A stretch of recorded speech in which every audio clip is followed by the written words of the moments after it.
basura primero.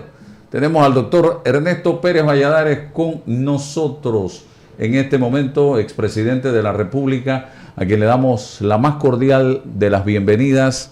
El país ya está inmerso, doctor, en la discusión de la reforma a la ley de la Caja de Seguro Social, que más que una reforma prácticamente es una ley nueva lo que se está discutiendo allí. Usted ha tenido la oportunidad de verla, ha tenido la oportunidad de escuchar los planteamientos de distintos sectores. ¿Cuál es su diagnóstico en este momento? ¿Pasa o no pasa esa ley tal y como está? Bienvenido.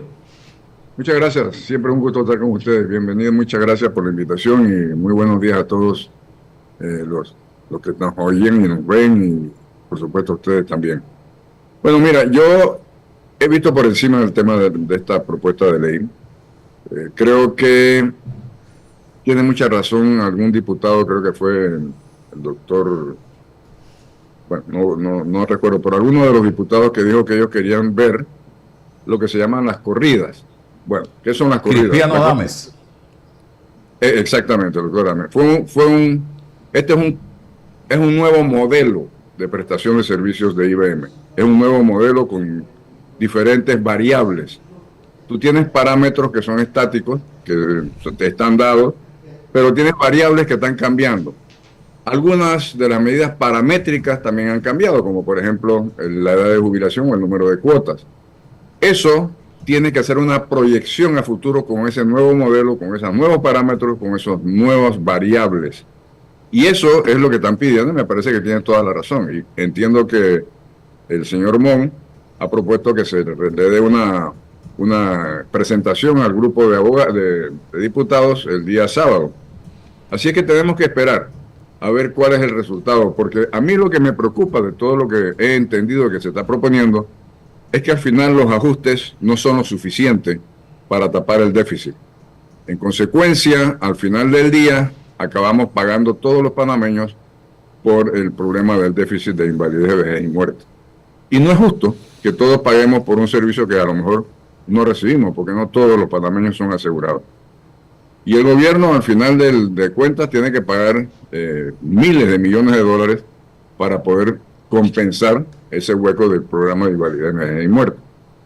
Yo entiendo que quizás los ajustes paramétricos o los ajustes de las variables que habría que hacer son demasiado grandes o demasiado onerosos o demasiado duras para la población y que en consecuencia de alguna manera tenemos que buscar fondos adicionales. Yo he propuesto desde hace mucho tiempo que revisemos el tema de la mina, por ejemplo. El tema de la mina podría ser un aporte importante para cerrar ese déficit de invalidez, vejez y muerte. Y al final del día son los panameños en total los que tienen que decidir sobre si podemos o no, si debemos o no reactivar esa mina para poder financiar el déficit de invalidez, vejez y muerte.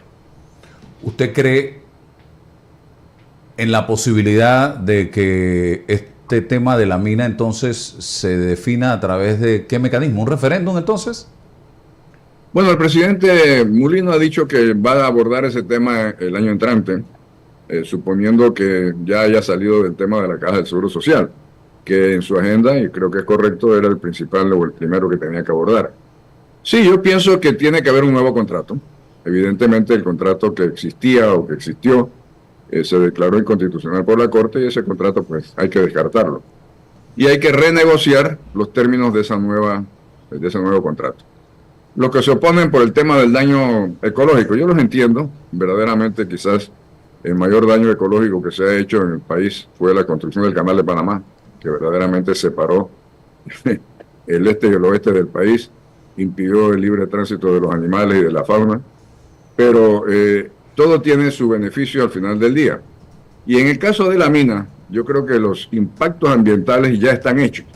Es decir, no es que vamos a hacerlo, ya están hechos. Lo que hay es que asegurarse con un nuevo contrato de que hay mecanismos de mitigar esos impactos ambientales y de tener un mejor rendimiento para el Estado panameño. Obvio que lo ideal sería mitad y mitad, como son las otras empresas mixtas que tenemos en el país. Y creo que de ser eso así, quizás se puede generar suficientes recursos para entonces aplicárselos en la mayoría o en su totalidad a cerrar la brecha del déficit de IBM.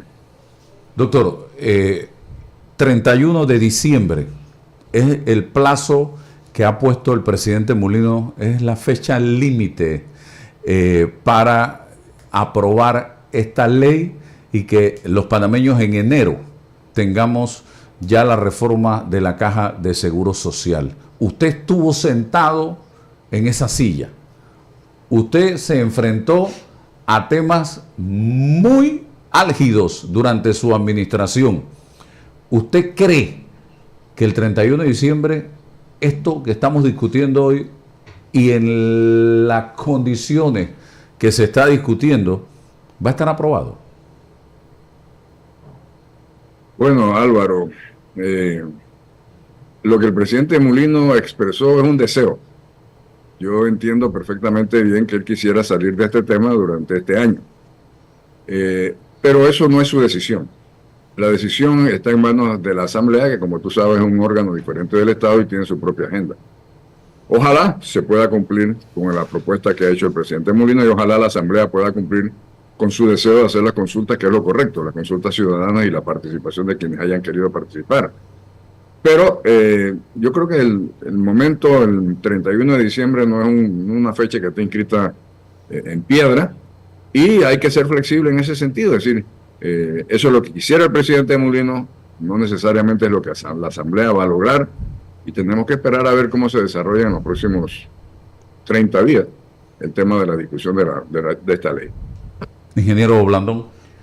Buenos días, Ernesto. ¿Cómo estás? ¿Cómo estás? José Isabel, gusto saludarte. Un placer tenerte aquí en este programa y quisiera aprovechar tus conocimientos como político, como dirigente político del país, como fuiste presidente de la República y sigue siendo un dirigente del país, que aprovechar tus conocimientos en finanzas. Tú vienes de una de las grandes escuelas de finanzas del mundo, de Wharton. Tú también tienes conocimiento de estas variables económicas que se manejan en las proyecciones financieras. De manera que voy a hacer uso de ese conocimiento para que nuestra gente pueda también comprender esto.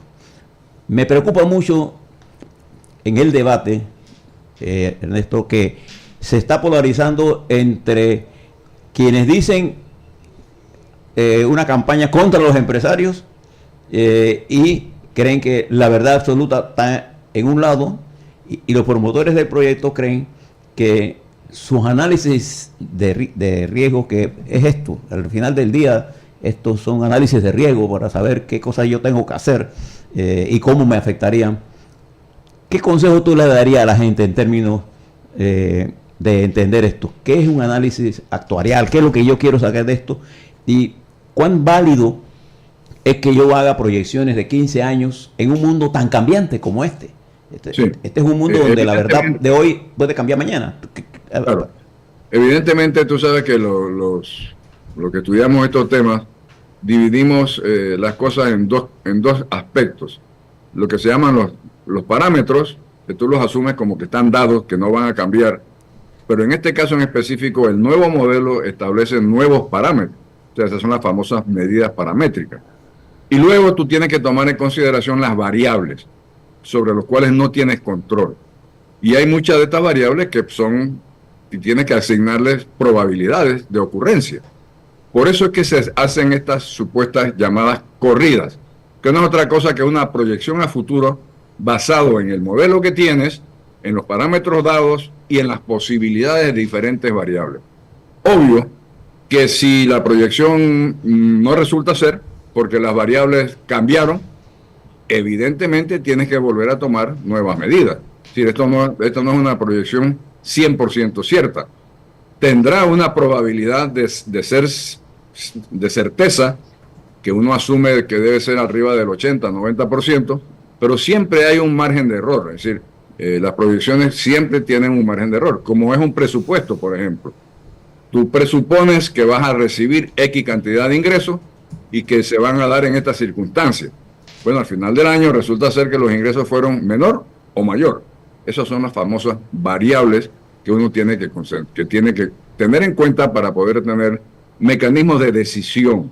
Es decir, esto no es otra cosa más que un mecanismo de decisión de cuáles son las cosas que debemos hacer para asegurarnos que tenemos un programa viable de invalidez, vejez y muerte. Otra pregunta, con respecto al problema de la mina. Cuando uno habla de pensiones, y no hay duda de que tenemos un problema en el financiamiento de nuestro sistema de pensiones, es un problema real.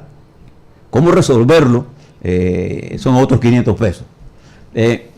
Y creo que tenemos que hacer un esfuerzo por atacar ese problema ahora, Ernesto. Pero, por ejemplo, cuando hablamos de esto, yo me pregunto, cuando dicen 240 meses de cuotas, estoy hablando de una persona que puede trabajar 20 años consecutivamente, 12 en el mes. Pero en la práctica, solo en el gobierno militar, los empleados públicos tuvieron más de 15 años continuos de trabajo, porque como los militares no tenían partido, no se votaba a la gente. Entonces aquí los empleados públicos tienen una rotación de cada 5 años. Entonces, en realidad, requieres más tiempo para llegar a las cuotas de mínimas, y tu pensión se hace más baja. Entonces, hemos utilizado mucho, Ernesto, el populismo para resolver problemas que requieren disciplina. O sea, disciplina real. Y siempre la disciplina trae su problema. ¿Qué piensa Ernesto Pérez Valladares desde el punto de vista político? Esta es una ley que tiene sus contradicciones internas, pero que tiene un propósito noble, es decir, resolver el problema. Pero el peso que le hizo Minera Panamá, la salida de Minera Panamá de 5% al Producto Interno Bruto es tan grande que dimensionó más este problema de las pensiones, porque las pensiones se resuelve con más trabajo, con mejores ingresos. Así es de verdad con que yo resuelvo esto. Pero estoy en medio de una crisis regional y mundial.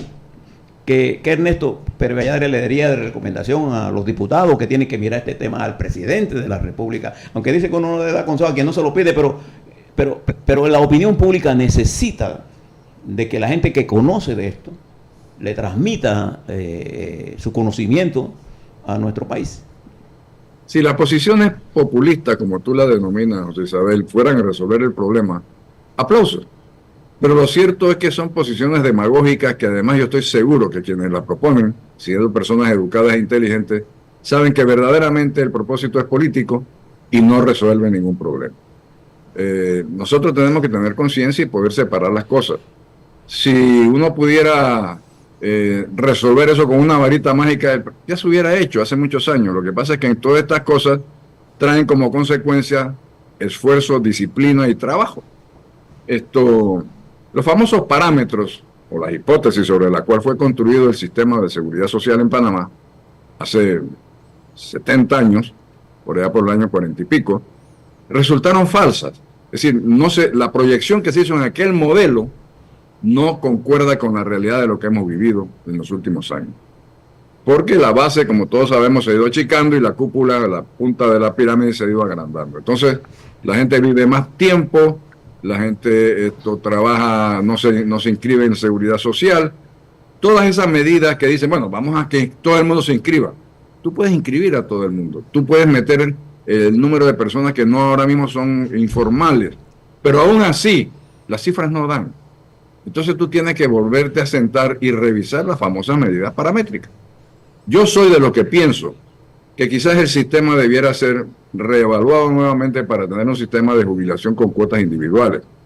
Y la responsabilidad del Estado ser que aquel que no cumpla o que no llegue a un punto de equilibrio de su cuota de jubilación, de su aporte a su ahorro, el Estado tendría que salir al frente para asegurarle que tenga un mínimo de cuotas por el resto de su vida, un mínimo de ingresos por el resto de su vida. Pero bueno, eso ha sido descartado. Y se llama este supuesto sistema solidario, que el solidario no tiene absolutamente nada, porque es un sistema injusto donde los que trabajan mantienen a los que ya se jubilaron. Y evita entonces, en consecuencia, la responsabilidad y la disciplina de la que tú haces referencia también. Es un tema que yo entiendo que es muy difícil. Además, en muchas ocasiones tenemos que aceptar que es un tema de muy difícil comprensión para la mayoría de las personas que no tienen una educación financiera o matemática o actuarial. y que lo ven como que se puede resolver de una forma sencilla. No es sencillo. Y es duro y es difícil la resolución y evidentemente tiene costos políticos. Doctor. Pero hay que tomarlo. Porque lo otro que podría hacer el presidente, suponte tú, vamos a ver un escenario, bueno, esta es mi propuesta, lo que ustedes proponen no sirve, las alternativas que me han dicho ustedes no tienen sustentación en la práctica, no van a dar el resultado y en consecuencia vamos a dejar las cosas como están. ¿Qué significa dejar las cosas como están? Bueno, significa que el próximo año, a mediados de año, las jubilaciones ya no podrán ser al 100% de lo que está recibiendo, sino un 70 o un 80% de lo que alcance hasta que se acabe y se agote las reservas de la Caja del Seguro Social. Eso es lo que tiene que tener en cuenta la población al ver las posibilidades de resolución o no de este problema de la seguridad social. Doctor, usted que maneja bien el tema de la comunicación, y eso no podemos negarlo, ¿cree que la vocería que está en la calle explicando un tema que usted, el ingeniero, mi persona, Luis Veiga, hemos reconocido en reiteradas ocasiones que es complejo, que no es fácil de explicar, es la mejor en este momento? ¿Están realmente haciéndolo para la comprensión de la masa? Porque aquí hay mitos históricos. Oye, si los empresarios pagaran lo que dejaron de pagar y descontaron, se resuelve el problema de la Caja de Seguro Social. Otra, que la ponga el Canal de Panamá la plata. Otra, lo que se robaron los políticos en gobierno, que lo devuelvan y con eso se paga las pensiones y se resuelve el problema. Y así sucesivamente en la planilla del seguro, eliminen la mitad de la gente y con eso se paga, se resuelve el problema. Quiten los viáticos, bajen el salario a los ministros. O sea, toda una serie de soluciones que tiene la gente en la mente y que si nos ponemos y nos vamos al análisis real, y lo digo claramente, no resuelven absolutamente nada. Pero dígame usted. Por supuesto que no, Álvaro, y no son propuestas serias. Si tú haces todo lo que tú acabas de decir, se asegura que los que no pagan, no remiten las cuotas descontadas del Seguro Social, se las remita, trata de recuperar cualquier cosa que se pueda considerar robo, trata de bajar la planilla del Seguro Social, que dicho sea de paso, uno de los que más habla en contra de la ley es un exdirector de la Caja del Seguro Social que dobló la planilla en su periodo. Todas esas medidas juntos no resuelven el problema.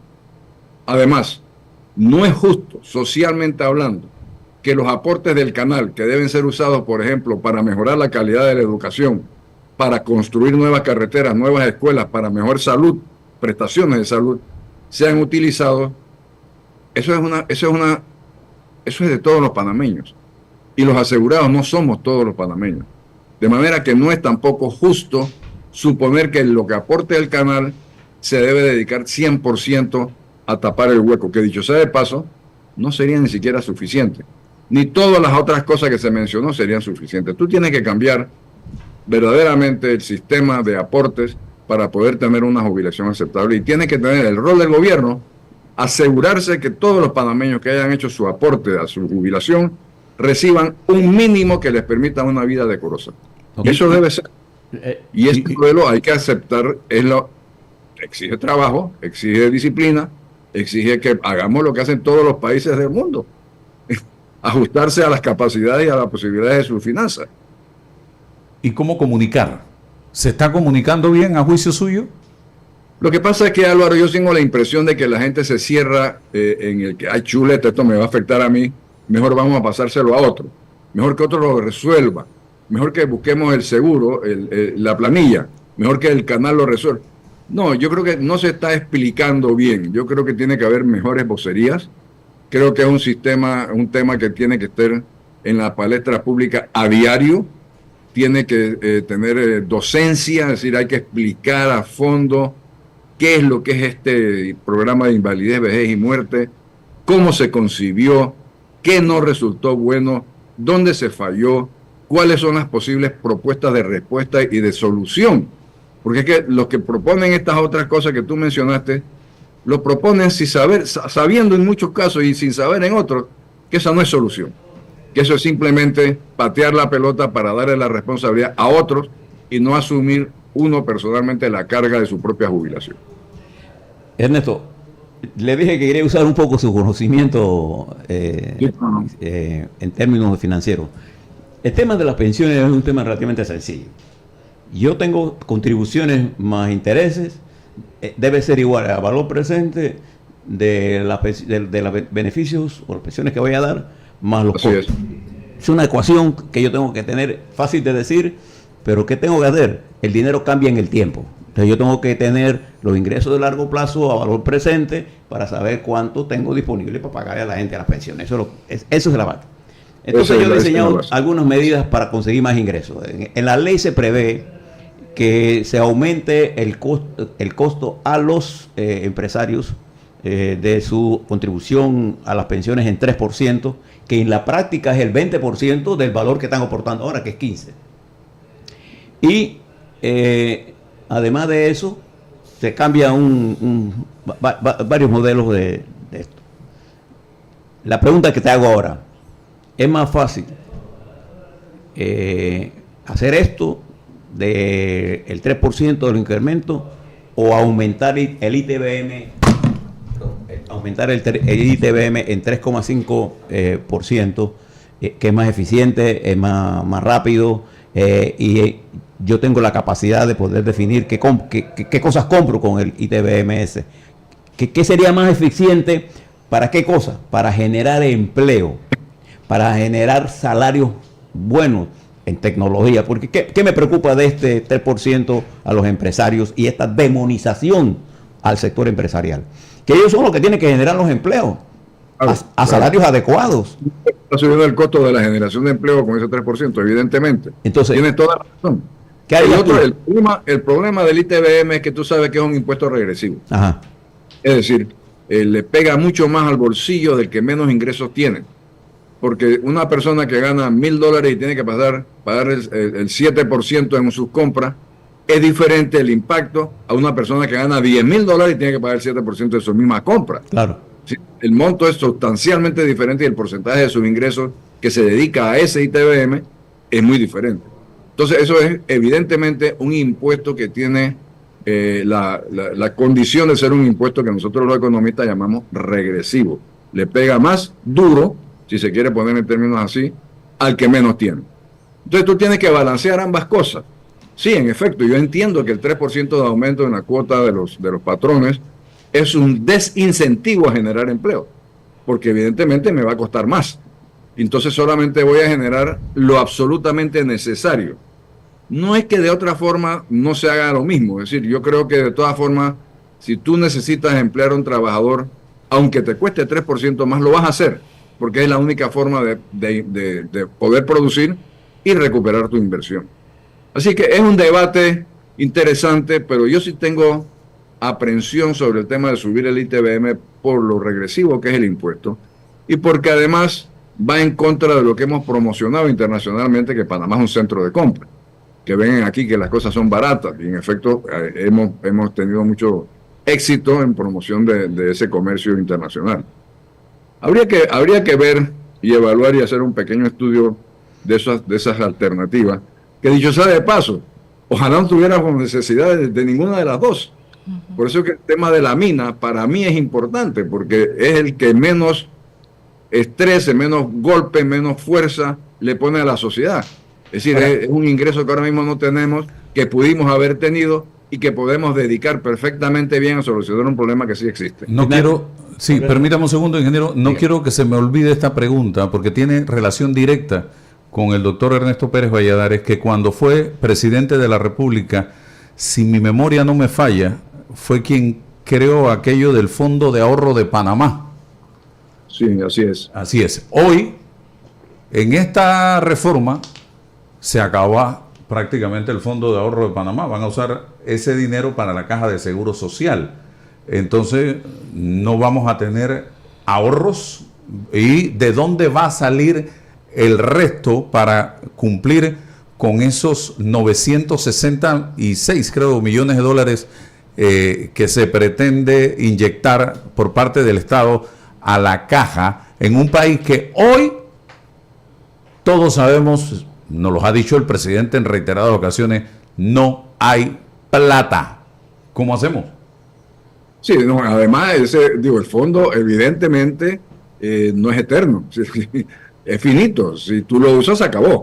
Y en algún momento que se acabe, tendrás que regresar a este tema de cómo hacemos para seguir pagando las pensiones a los jubilados.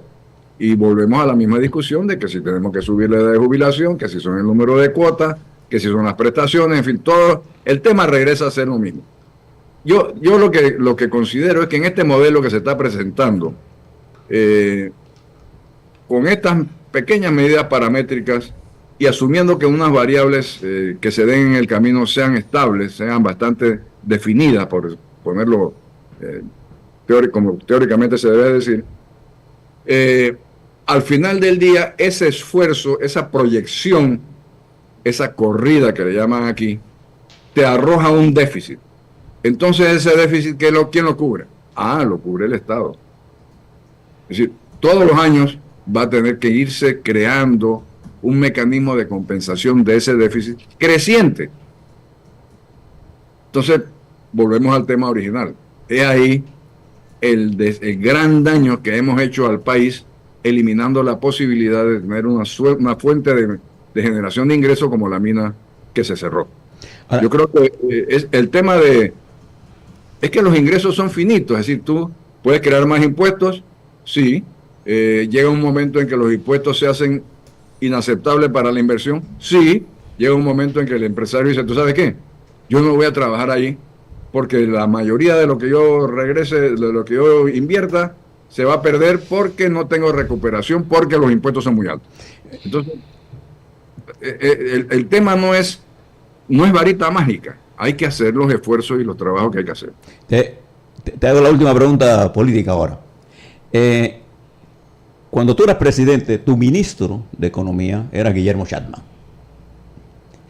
Y se hicieron las reformas estructurales más importantes del país. Voy a mencionar una de tantas que hay, que permitieron un crecimiento sostenido por los siguientes 30 años. Un crecimiento sostenido.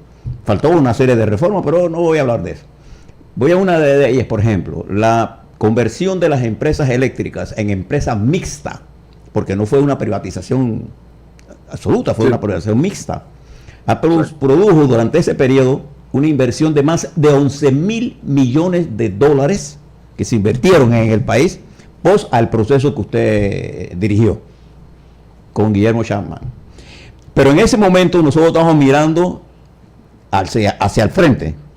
Usted no estaba mirando por el espejo retrovisor, usted estaba mirando hacia el frente. Hoy, el problema político que tenemos es que estamos mirándonos el ombligo. Y todos los días de Dios estamos discutiendo quién se robó tal cosa, quién no se robó tal cosa, y no estamos mirando al futuro. Lo que yo aprecio del presidente Mulino en esta ley es que ha puesto en el tapete una discusión conceptualmente importante. Mi preocupación con esta ley es que no entendiendo la necesidad de hacer ajustes, ¿no así?, la llevemos al fracaso innecesariamente, porque nos condenaríamos. Nosotros tenemos que ver esta ley, tenemos que ver la reactivación del problema minero, tenemos que ver el problema del desempleo, tenemos que ver cómo maximizamos las inversiones en microchip aquí en la área del canal, mejorar eso, mejorar la inversión en el interior, las infraestructuras. Para hacer eso tenemos que pasar una reforma de este tipo, tenemos que dejar de estar mirando en el ombligo. Yo le quiero preguntarle a usted, este ambiente malsano que hemos creado es lo que hace que los panameños estemos mirando, no estamos mirando nada, no estamos levantando la mirada. Yo pienso que tienes toda la razón, José Isabel. Y el ambiente malsano se ha creado por la maledicencia de algunos medios de comunicación también. Se ha ido creando a través de muchos años. Te doy un ejemplo. Una persona le dice a otra, oye, nombraron a fulano en tal puesto en el gobierno. La reacción de la persona que recibe la información así dice, ajo, se salvó. Y si no roba, Este es un pendejo. Entonces, esa impresión de que todos los funcionarios públicos y que todos los políticos son ladrones es lo que ha creado este ambiente de estar viendo en el espejo, como dices tú, viendo para atrás a ver quién hizo qué, que al final del día no soluciona ningún problema. Al final del día, hay que castigarlo. Sí, hay que castigarlo, pero nosotros tenemos que ver hacia adelante qué vamos a hacer para evitar que esas mismas circunstancias se den y que otros vuelvan a cometer los errores que cometieron en el pasado. Yo creo que evidentemente hay una responsabilidad en muchos medios de comunicación y en los propios gobiernos que tienen que seguir explicando y actuando correctamente para poder crear un ambiente de que la gente sepa que el gobierno está ahí haciendo el mejor esfuerzo para el bien de la gente. Porque ahora mismo ese se salvó, es que estás haciendo el esfuerzo para tu propio bien. Y eso ha generalizado un caldo de cultivo muy negativo para el desarrollo del país. Sí, Lisbeth Lescano tiene pregunta para usted, su paisana, Lisbeth Lescano. Chiricana, como el doctor. ¿Cómo está, doctor? Buenos días. Ciudadana chiricana. Así es. Óigame, yo entiendo que el debate de alguna manera siempre se centra en la mayor cantidad de medios de comunicación en el tema del IBM, pensiones y demás. Sin embargo, más temprano por acá teníamos una paciente de una enfermedad crónica. Esta cantidad de personas que en este momento están sufriendo por la baja eficiencia en el sistema de atención integral que debería tener un país como el nuestro. Pero definitivamente hemos visto cómo ha ido mermando en el tiempo. ¿Qué considera usted deben contener estas reformas para atender de manera integral y garantizar que estas modificaciones que se proponen atiendan de manera completa la eficiencia que se brinda a nivel de calidad en la atención al paciente? Porque usted bien mencionaba, el 31 de diciembre quizás no es una fecha escrita en piedra. Sin embargo, quienes sufren en este momento la calidad de atención que tenemos hoy en día en Panamá, no sé si están dispuestos a esperar que estas reformas se den. Hay necesidad de una reforma administrativa profunda realmente también en el sistema de salud. ¿Qué nos puede comentar sobre eso? Sin duda, Lisbeca, tienes mucha razón y yo he tenido la desgracia de tener que compartir con personas que tienen enfermedades muy serias, por ejemplo cáncer, y que le dicen, sí, bueno, mire, su cita para empezar su tratamiento dentro de 6 meses. Sí, el cáncer no va a esperarte 6 meses. Dentro de 6 meses la persona está peor, quizás su oportunidad de poder recuperar desapareció y la persona tiene muerte segura. Entonces, aquí hay como una demonización de contar con los servicios, por ejemplo, de los médicos privados, de los hospitales privados. Mire, si el Seguro Social no tiene la capacidad de atender debidamente las necesidades de salud de la población, tenemos que buscar la forma de que ese Seguro Social contrate servicios médicos privados, porque lo importante es solucionar el problema de la salud, de la enfermedad, no quién presta el servicio. Pero aquí hemos convertido el tema como si la prestación de servicios privados es una demonización. Pues no es una demonización, es un esquema que tenemos que utilizar para mejorar la calidad del servicio, sobre todo el servicio de salud que prestan las instituciones públicas. Yo creo que si se pudiera llegar a acuerdos, por ejemplo, con los diferentes gremios, con los diferentes hospitales, licitaciones donde tú puedas decir, por ejemplo, bueno, mire, una operación sencilla de apéndice cuesta X cantidad de dinero. O lo hace el Seguro Social, o lo podemos hacer en cualquiera de estas empresas, de estas firmas, de estos hospitales que estén de acuerdo en ese costo por paciente. Y si no tengo la capacidad, porque no tengo cama o porque los médicos están copados, o por la razón que sea, en el Seguro Social o en las prestaciones de salud pública, vamos a que lo presten los sectores privados al precio acordado, porque lo importante es prestar el servicio de salud en el momento indicado, no quién lo presta.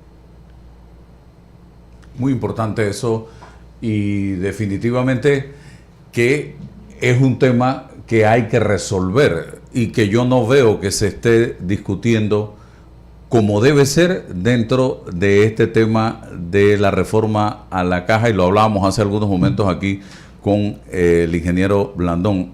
¿Cómo puedes pedirle sacrificios a la gente pero al mismo tiempo no le cambias, no le mejoras el servicio de salud realmente, que la gente tenga paso expedito en las diferentes instituciones de salud a nivel de todo el territorio nacional. Los muchachos, por ejemplo, mi hija, que lo decía hace algún momento, está haciendo residencia en este momento, conversamos muchas veces y me dice, muchos de los compañeros no quieren ir al interior, no porque no tengan la vocación, no porque no tengan el interés, sino porque no tienen con qué trabajar en el interior de la República. Y se atrasan. Yes. Así es. Y no hay mecanismo ni siquiera para poder llevar los medicamentos a tiempo. Y los costos por llevarlos son increíbles. ¿Sí?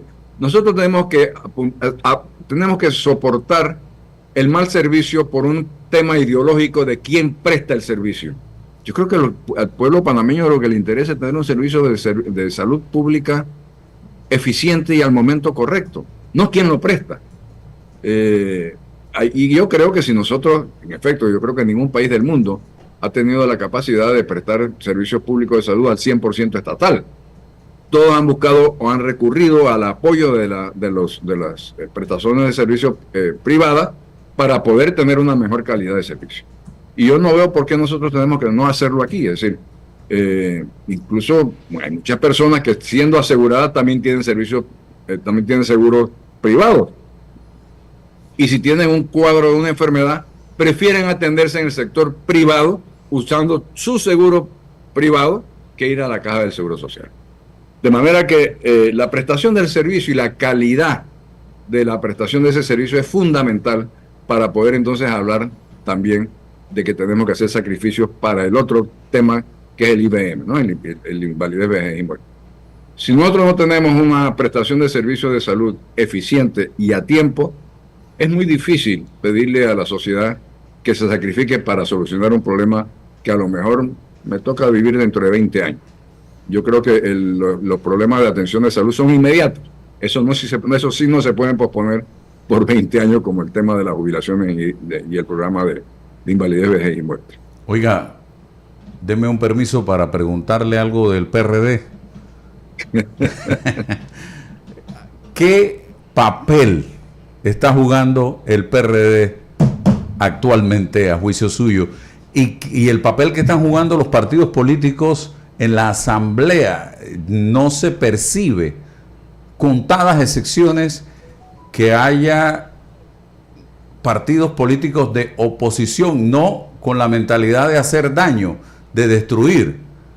Pareciera que hay dos grupos, los partidos políticos y la bancada independiente. ¿Qué piensa Ernesto Pérez Valladares de esto?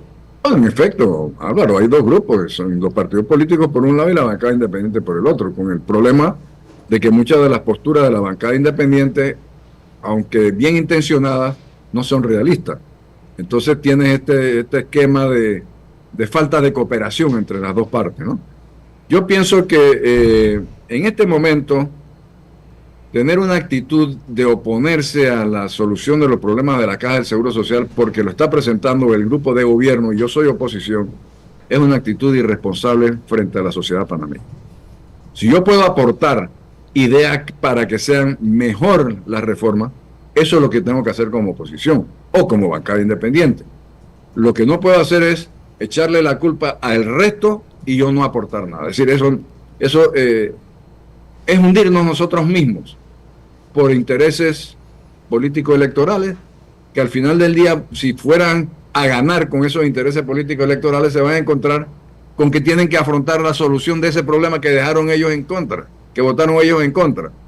De manera que sí, yo creo que hace falta mucha madurez política, hace falta mucha cultura y mucha formación en los partidos políticos para tener la capacidad de saber cuándo hay que oponerse y cuándo hay que aportar positivamente, siendo oposición, a una propuesta del gobierno. Bueno, ¿tiene alguna pregunta, ingeniero? A ver, le pregunto, don, entonces tú estarías de acuerdo con este balance político. En el gobierno de Guillermo Endara pudo, incluso usted fue una de las primeras personas a la semana, 2 semanas que estuvo hablando con Endara, tuvo la capacidad de salvar la democracia después de la invasión. Sí. Y acortó el plazo de recuperación. Usted en su gobierno siguiente hizo las reformas importantes que permitieron el desarrollo sostenido del país. Mireya Moscoso deja el gobierno, después de usted, y deja el gobierno creciendo a 6%. Martín Torrijos se enfrenta precisamente a las reformas de la Caja del Seguro Social, y al hacerlas sin escuchar, la pasó y tuvo que, aprobada la ley, echarla para atrás y volver a rectificar. Pero Martín entrega al gobierno, Ricardo Martinelli, con un crecimiento incluso de doble dígito, entrega al gobierno sin deudas, y la administración de Martín y la de Martinelli fueron las que más cosecharon las reformas estructurales que se hicieron bajo su administración. Después viene el gobierno de Nara de Varela, y comenzamos a caer, ¿no así? Y viene el gobierno del Quinto Cortizo y lo entrega en el momento en que iba a arrancar el 20, limpia las deudas, te recordará, a finales del 19, pero cuando llegamos al 20, ¡pam!, cae la pandemia. Y extendimos demasiado el proceso de confinamiento de la pandemia. Pero ahora le toca a Molino ese nuevo ciclo, el ciclo de las reformas estructurales. En ese análisis, ¿usted no cree que sería necesario que el presidente asuma con un mayor nivel de prestancia, de modestia, de capacidad de diálogo, de mejor comunicación institucional, este proceso de reforma? Porque no se trata nada más de esto, se trata de ver problemas mineros, se trata de ver problemas de educación. O sea, estamos hablando de reformas estructurales que le tocó hacerla a usted. ¿Usted no cree que esto requerirá que el presidente se compenetre de esto? Concuerdo plenamente contigo. Yo creo que es la responsabilidad. Vamos a ver. El presidente lo eligieron los votos de los panameños, del pueblo panameño. A los ministros los eligió el presidente, no lo eligió ningún pueblo panameño. En consecuencia, la responsabilidad que se tiene ante el pueblo panameño la tiene que ejercer el presidente de la República, no el ministro X o el ministro Y, que son accesorios a la labor del presidente. De manera que sí, yo concuerdo plenamente contigo que el presidente tiene que tomar medidas adicionales en el sentido de invitar a más diálogo, sumar a lo más posible por ejemplo, a estos muchachos de la nueva bancada de Vamos, que lo que hizo fue calificarlos un poquito denigrantemente, pero a mí me parece que ese es un error que debe ser subsanado. Invitarlos a que verdaderamente aporten, pero aporten no solamente ideas, sino propuestas concretas, propuestas que solucionen los diferentes problemas. Porque si tú te sientas a hablar sobre ideas, bueno, podemos tener una conversación agradable, pero eso no significa que tengamos ninguna solución al problema.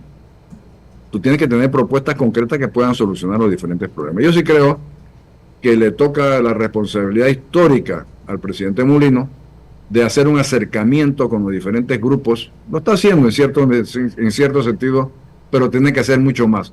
Y creo además que él tiene que ser mucho más comunicativo. Yo aplaudo que tenga una conferencia de prensa todos los jueves, pero quisiera que fuera como que mucho más seguido el tema de la conversación directa con la población para asegurarse de que entendemos, primero, cuál es el problema, segundo, cuáles son las alternativas de solución, y tercero, cuál es la propuesta que hace el Ejecutivo a quien le toca para resolver esos problemas.